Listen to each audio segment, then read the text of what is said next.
जी हाँ दोस्तों, तो लीजिए आ गया सीएम नीतीश के इस्तीफे पर अपडेट। बीजेपी के दिग्गज अपडेट आते ही भागे दिल्ली। अगला सीएम क्या तय? दिल्ली और नीतीश, भारतीय जनता पार्टी आमने सामने। दोस्तों, क्या शुरू हो गई उल्टी गिनती? क्या नीतीश का शुरू हो गया काउंटडाउन? उंगलियों के गिनती के दिन बचे अब। दोस्तों, बिहार वो प्रदेश जिसे लोकतंत्र की जननी कहा जाता है, आज उसी प्रदेश, उसी बिहार के जनादेश के साथ क्या दिल्ली ने बंद कमरों में सौदेबाजी की तैयारी शुरू कर दी है? दोस्तों, जिसके प्रभाव से अब बिहार में भी एक बार राजनीतिक हलचल शुरू हो गई है। अब नीतीश कुमार के सियासी उत्तराधिकारी को चुनने की कवायद बेहद तेज हो गई है। यानी यह कह लीजिए, जिसका इंतजार था वो दिन नजदीक आ रहा है। गिनती के दिन बचे हैं। सियासी गलियारों में नए मुख्यमंत्री को लेकर तरह तरह की चर्चाएं। खबर के 10 अप्रैल को दिल्ली में बीजेपी की एक बड़ी बैठक होने वाली है। और कहने को तो यह मंथन है, लेकिन हकीकत में यह बिहार की कुर्सी को हड़पने की बीजेपी की वो पुरानी भूख है जो छोटे दलों को निगल कर ही शांत होती है। तो आखिर कब दे रहे हैं साहब इस्तीफा?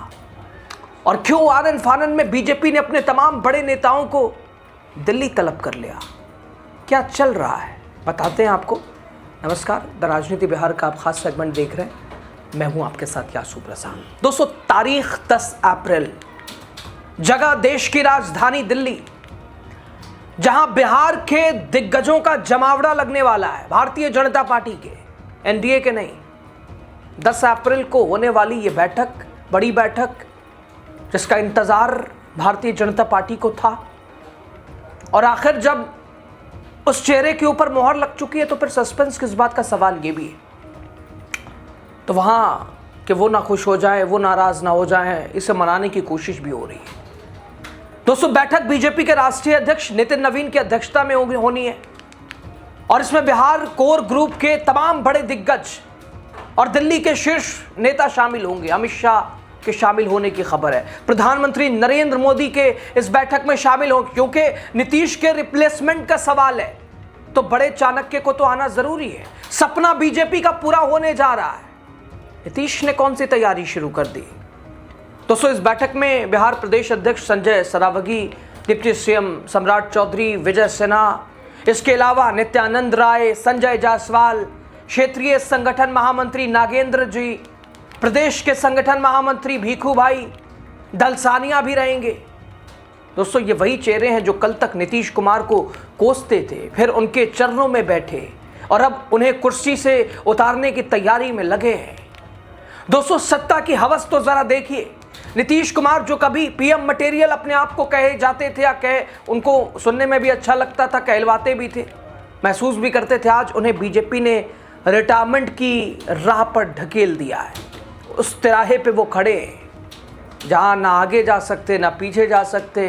10 अप्रैल की वो तारीख होगी जब नीतीश कुमार राज्यसभा की शपथ लेने जा रहे हैं। तो वो महज सिर्फ एक सांसद की शपथ नहीं होगी, बल्कि जेडीयू के अस्तित्व के खात्मे होने की शुरुआत, चूंकि विश्लेषक कह रहे हैं ये जेडीयू के खात्मे की शुरुआत होगी। हालांकि कुछ लोग इससे इत्तेफाक नहीं रखते कि नीतीश कुमार और उनकी जेडीयू, उनके रहते खात्मे का सवाल ही पैदा नहीं होता, चूंकि गठबंधन टेक और गिव के बुनियाद पे चलता है। एक हाथ से कुछ दिया तो कुछ लिया। और चाणक्य नीतीश कुमार क्या बिना समझौते यहां तक पहुंचे हैं? दोस्तों, सूत्रों की अगर माने तो 12 या 13 अप्रैल को, चूंकि 10 अप्रैल को नीतीश कुमार राज्यसभा की शपथ लेंगे और 12 या 13 अप्रैल को नीतीश कुमार इस्तीफा दे देंगे। जी हाँ, सही सुन रहे हैं आप। खबरें यह भी थी कि 6 महीने का वक्त है उनके पास, वो ग्रेस टाइम, क्या उसका इस्तेमाल करेंगे? ना, डील फाइनल हो चुकी है, कुर्सी छोड़ना पड़ेगा, बीजेपी हावी है। और 12 या 13 अप्रैल को नीतीश इस्तीफा भी देने जा रहे हैं। और बीजेपी अब अपना सीधा कब्जा बिहार पर चाहती है, लेकिन समझौते के साथ, जो कि सामने एक राजनीति का चाणक्य खड़ा है। दोस्तों, भारतीय जनता पार्टी पिछड़ों की राजनीति का मुखौटा पहनकर अब बिहार की कमान अपने हाथों में लेना चाहती है।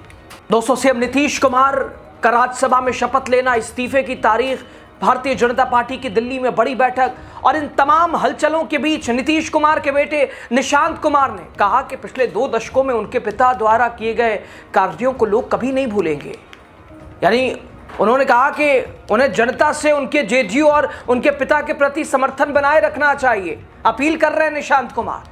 यानी दोस्तों, उनकी ये टिप्पणी ऐसे समय में आई जब अगले मुख्यमंत्री को लेकर अटकलें अब तेज हो गई हैं, कवायद तेज कर दिया गया है, तैयारियां दिखाई दे रही है। वैसे तो दोस्तों, नीतीश के बाद जेडीयू की ओर से कोई आधिकारिक घोषणा नहीं की गई है, लेकिन पार्टी के कुछ कार्यकर्ता निशांत कुमार को संभावित उत्तराधिकारी के रूप में आगे बढ़ाने की वकालत कर रहे हैं। अब उस पर भी कौन सा विवाद है, उस पर कौन सी बात बनी है, ये आने वाले 24 से 48 घंटे तय करने वाले हैं। इधर मंत्री विजय चौधरी कहते हैं, संभावित रूप से मुख्यमंत्री नीतीश कुमार राज्यसभा के सदस्य निर्वाचित हुए हैं तो कल वो दिल्ली जाएंगे, परसों वो शपथ लेंगे। सरकार का गठन तो परसों शपथ के बाद ही होगा ना, हड़बड़ी किस बात की है। जब मुख्यमंत्री इस्तीफा देंगे तब एनडीए के सभी दल बैठेंगे, आपस में फैसला होगा, तब सरकार का गठन होगा, ये जेडीयू के मंत्री कह रहे हैं। यानी मंत्री विजय चौधरी कह रहे हैं एनडीए के दल मिलकर फैसला लेंगे नीतीश के इस्तीफा देते ही। लेकिन सच तो यह है कि बड़े भाई की भूमिका में बीजेपी अब किसी की सुनने वाली नहीं है। उसके लिए जो गतिविधियां दिखाई दे रही हैं वो ऐसा ही है कि तैयारी जोरों शोरों से चले। सवाल उठता है, इस तख्ता पलट में बिहार की जनता कहाँ है? क्या बिहार को सिर्फ प्रयोग की प्रयोगशाला बना दिया गया? बीजेपी ने पहले महाराष्ट्र में खेल किया, मध्य प्रदेश में खेल किया, झारखंड में खेल किया, क्या बिहार में भी वही स्क्रिप्ट दोहराई जा रही है? किसी ऐसे चेहरे की तलाश जो आम सहमति वाला हो। लेकिन असल में बीजेपी को ऐसा कठपुतली मुख्यमंत्री चाहिए जो दिल्ली के इशारों पर नाचे। मंगल पांडे, दिलीप जायसवाल, नित्यानंद राय जैसे नाम रेस में हैं, लेकिन ये सभी बिहार के विकास के लिए नहीं बल्कि बीजेपी के विस्तार के लिए दिल्ली बुलाए गए हैं।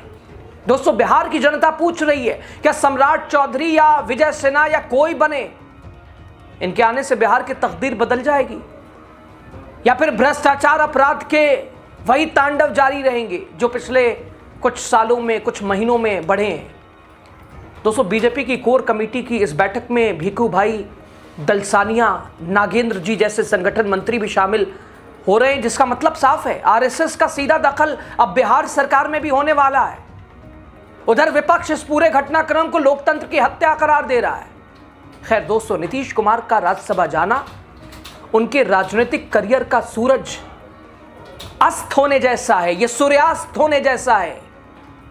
यानी ये जो उगा हुआ सूरज था अब डूबने के कगार पे है। कुछ लोग हालांकि इस बात से इत्तेफाक नहीं रखते हैं, लेकिन कुछ लोग कह रहे हैं ना, सिचुएशन ऐसी पैदा की गई कि नीतीश ना खुदा ही मिला ना खुदाए विसाले सनम। दोस्तों, जिस नेता ने स्वैप की राजनीति को जन्म दिया, आज वो खुद उसी का शिकार हो गया। ओवरऑल दोस्तों, 10 अप्रैल को दिल्ली में होने वाली ये बैठक बिहार की राजनीति की टर्निंग पॉइंट होगी। लेकिन क्या नया मुख्यमंत्री बिहार की समस्याओं का समाधान होगा या फिर ये सिर्फ एक चेहरे को बदलकर जनता को गुमराह करने की कोशिश होगी? खैर, इतिहास गवाह है, जब जब दिल्ली ने पटना पर अपनी मर्जी थोपी है, बिहार की माटी ने करारा जवाब दिया है, बिहार की राजनीति ने करवट ली है।